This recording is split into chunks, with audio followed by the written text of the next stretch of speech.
morning. Welcome back to BT. 20 to 9. Time to head over to the Forks Market, not only to talk about what the Many Worlds Festival has for you, but also to settle the debate. It's spanakopita versus spanakopita. Spanakopita. And that one too. Drew, what's the real word? Spanakopita. Spanakopita. You have to put that emphasis on ko. And I just got approval from 3 generations of Greek folks, so spanakopita. So you put that ko in there, like on Koza. Maybe there's a branding opportunity here. There could be. The Koza. Koza Spanakopita.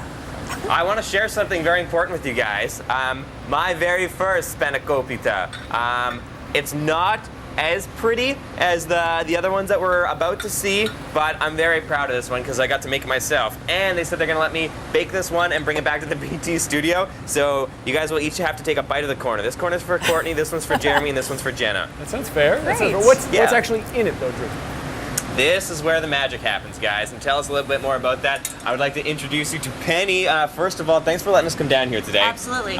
We've got a full house and a full team working with the spanakopita. Who do we have here this morning? Well, I have first generation, my mother, Mitsa Iliopoulos, and third generation, my daughter, Nikki Yakubowski. All right, so this is authentic Greek cuisine at its very, very best. What do we need to know about these spanakopitas to properly appreciate them? What goes into these things? Well, we have 2 different types today. The first type that we're doing right now is the spinach with feta cheese. And that's put into the phyllo pastry, and we're making into bite-sized triangles for the Many Worlds Festival this weekend. Ooh, cool. So if I come down here with my passport, which you pick up, $5, you come down here, you get to visit a whole bunch of different restaurants. This is what's going to be on the menu then? Absolutely, yeah. All right, well. We're going to have the two different types. So we have, like I said, the spanakopita, and then we have the tiropita, which is just the feta cheese and egg. All right, sounds great. Now I want to see if I can recreate the magic of my first one. So I got you set up. Tell me what you've done to prepare this. First of all, what sort of material are we working with here? So this is phyllo pastry. Phyllo pastry, what's that?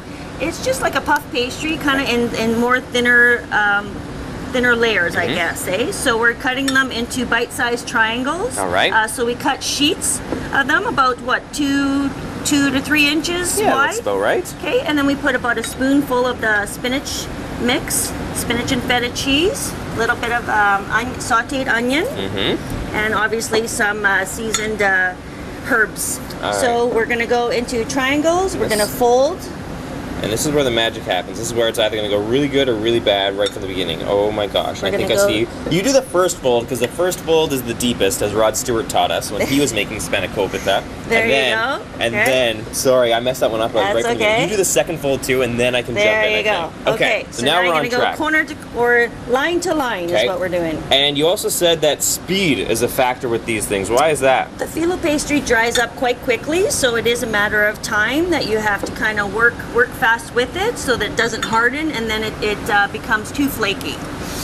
Oh dear.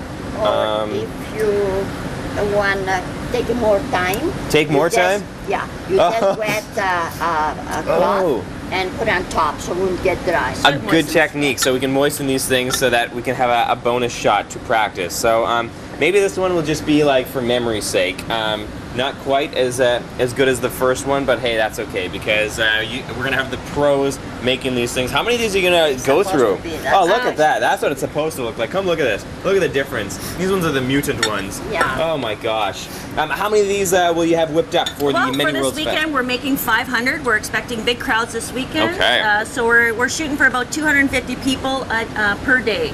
And one box makes about 54 pieces. Okay, so we're gonna be going through like 10 of those boxes. Holy smokes, you guys have a lot of work ahead of you, and I feel like I'm gonna be more of a hindrance than a help, so I'm gonna leave you to it, okay? Awesome, no problem. All right, some really great food that you can sample here at Zorba's, and make sure that you're getting one of those passports for the first weekend of the Many Worlds Festival. You can get the details about that through the BTU website at breakfasttelevision.ca.